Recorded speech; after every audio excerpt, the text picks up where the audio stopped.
এজন্য সুন্নতি জীবন আজকে থেকে শুরু করে দেন, কারণ নবীর সুপারিশ ছাড়া জান্নাতে যাওয়া যাবে না। নবীকে সবচাইতে বেশি মহব্বত করেছেন সাহাবায়ে কেরাম। নবীকে সবচাইতে বেশি মহব্বত করার কারণে সাহাবায়ে কেরাম দামি হয়ে গেছে। হযরত ওসমান গনি রাদিয়াল্লাহু তাআলা আনহু, নবীর সাহাবী ওসমান আমার নবীর কাছে বলেন, পয়গম্বর আমার সম্পদ অনেক বেড়ে যায়, আপনি একটু আল্লাহর কাছে দোয়া করেন, আল্লাহ যেন আমার সম্পদটা কমায় দেয়। নবী আমার দোয়া করে। ওসমান কিছুদিন পরে আয়েশা কয়, ও পয়গম্বর কেমন দোয়া করলেন?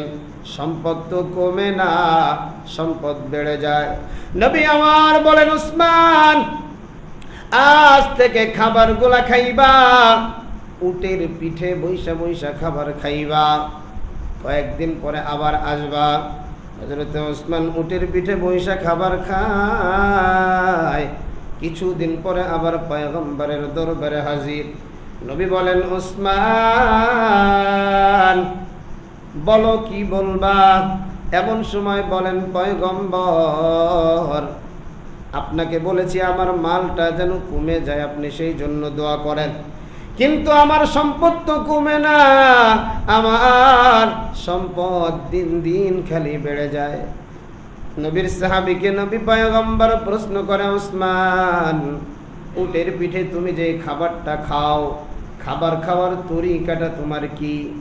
এমন সময় বলে, নবী গো আমি উটের পিঠে বৈশা যখন খাবার খাই, এক টুকরা দানা যখন জমিনে পড়িয়ে যায়, সঙ্গে সঙ্গে আমি নিচে নামি, নামার পরে ওই খাবারটা আগে উঠাই, বালু লেগে যায়, সুন্দর করে ধুয়ে আমি খাবারটা খেয়ে নেই। নবী আমার বলেন, ওসমান আল্লাহ তোমারে রিজিক দিছে, রিজিক পাইয়া তুমি নিয়ামতের শুকর আদায় করেছো, একটা নিয়ামতকেও তুমি নষ্ট করো নাই। মরণের আগ পর্যন্ত কোনোদিনও আল্লাহ তোমার এই সম্পদকে কমাইবে না। এজন্য আজ ওসমানের নামে সৌদি আরবের প্রশাসনের একটা ব্যাংক অ্যাকাউন্ট এখনো আছে। ওই জামানায় তো কোনো ব্যাংক ছিল না, ওই জামানায় একটা ব্যাংকই ছিল, একজনের নামে একটা ব্যাংক, প্রায় 70 থেকে 75 হাজার কোটি টাকা তার ব্যাংকে ছিল।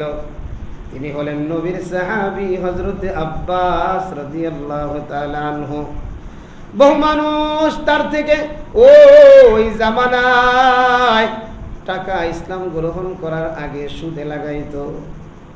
বহু মানুষের কাছে তিনি হাজার হাজার টাকা পাইতেন। নবী আমার একদিন ঘোষণা দেয়, সুদ যখন লেনদেন হারাম হয়ে যায়, নবী বলেন, তোমরা শুনে রাখো, আমার চাচা যার কাছে যে সুদ পাইতো আজ থেকে সব মাফ করে দেওয়া হলো। এমন সময় নবীর চাচা হযরতে আব্বাস দাঁড়ায় কয়, ভাতিজা আমার মূল টাকা মাফ করার তো অধিকার তোমার নাই, তুমি শুনিয়া নাও, আল্লাহকে রাজি খুশি করার জন্য জানায় দেই, আমি যাদের কাছে যত টাকা পাই আজ থেকে সব টাকাগুলো আমি ক্ষমা করে দিলাম, কাউকে আমাকে আর টাকা দেওয়া লাগবে না। আল্লাহু আকবার।